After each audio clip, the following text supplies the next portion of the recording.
Sabe, minha gente, Deus é fiel, Deus é poderoso e Deus pode fazer qualquer coisa e todas as coisas, amém? Mas existe uma parte que é muito nossa. Jesus disse no Evangelho, se o grão de trigo, e ele está falando dele mesmo, se comparando a um grão de trigo, se o grão de trigo que cai na terra não morre, ele fica relutando contra a terra, ele fica só um grão de trigo. Mas se ele aceita a terra e aceita o que a terra quer puxar dele, matar dele, sugar dele, então ele produz muito fruto. Você e eu somos um grão de trigo pelo sacramento do batismo. Tudo que você escuta no Evangelho falando a respeito de Jesus, você também pode entender que está falando de você. Porque pelo batismo a gente é enxertado, inserido em Cristo e agora a gente se chama cristão. Portanto, quando Jesus faz o bem para alguém no Evangelho, no primeiro momento eu preciso ler o Evangelho e me colocar no lugar daquele alguém que recebe o bem que Jesus faz. Mas já num segundo momento eu preciso me colocar no lugar de Jesus. Porque eu sou cristão, eu recebo o que Cristo me dá para que através de mim Cristo seja. Então, quando a gente escuta aqui sobre o grão de trigo que cai na terra, é Jesus falando dele e da sua morte na cruz, em nosso favor. Mas esse Evangelho também está dizendo, então, que eu também sou convidado a morrer e dar a minha vida, para que a minha vida não seja inútil, sem fruto nenhum. E todos nós, meus amados, caímos numa terra. Essa terra é a vida. Essa terra é a existência, essa terra na qual eu, o grão de trigo, Mário Augusto, fui jogado, é a minha existência, é a minha vida, é o que tem para hoje. A gente não diz assim? É o que tem para hoje. E qual é o segredo da vida? E se a gente não entende esse segredo, o diabo fica sempre muito perto de nós, com todas as suas artimanhas. O segredo da vida é deixar a terra na qual eu caí, não negar a essa terra, tudo que essa terra está pedindo de mim.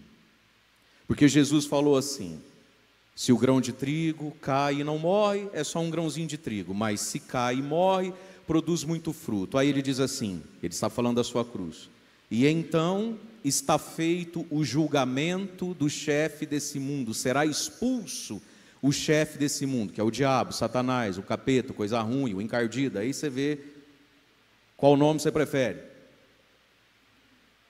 E aí ele diz, o diabo é expulso e eu atraio todos a mim. Olha que interessante a gente entender isso. Quando é que o diabo é expulso? Quando é que o diabo fica longe? Quando a gente aceita a vontade de Deus, quando a gente aceita o que a vida nos pede, o diabo ficou longe. Porque o diabo entrou na sua vida, às vezes, algumas vezes, tem entrado na vida de tantos, e se você for analisar, por onde é que ele entra? Pela porta da revolta, pela porta do sentimento de injustiça. Porque eu, porque comigo e não com o outro. Tudo eu nessa casa, escrava velha aqui.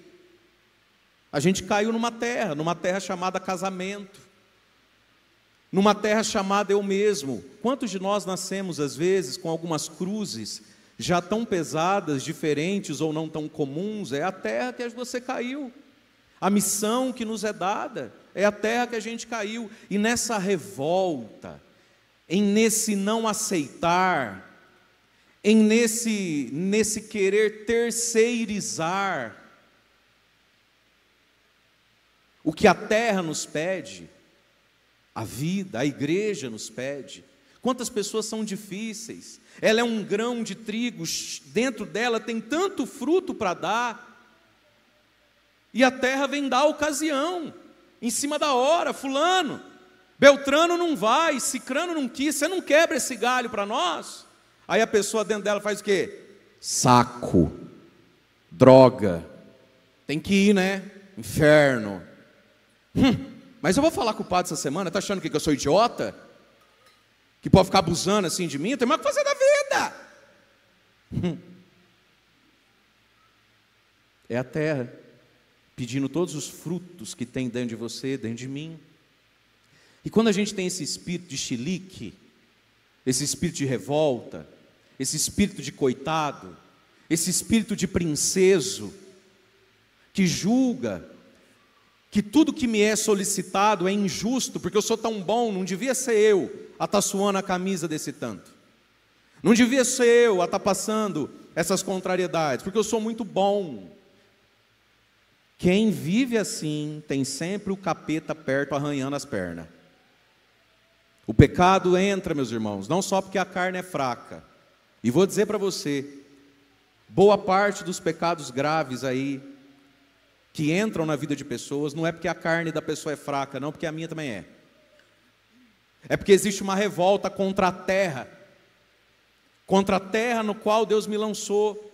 Sempre que você vê alguém fazendo uma grande maluquice com a própria vida, você pode perguntar-se a si mesmo. E se você tiver liberdade, aí você pergunta para a pessoa: você está insatisfeito com o quê? Qual é a sua revolta? Foi Jesus que falou: quando eu morrer. E não foi fácil para Jesus, foi? Porque aqui nós estamos algumas semanas antes, na vida de Jesus, da Semana Santa. Mas como é que foi a paixão de Cristo? Ela começa como? Agonizando, suando sangue, dizendo o que para Deus? Pai, afasta de mim esse cálice. Não foi fácil para Jesus aceitar a terra da cruz, do Calvário. Contudo, seja feita a tua vontade, não a minha. Quando uma pessoa, quando o próprio Cristo aceita a vontade de Deus, a realidade que se impõe,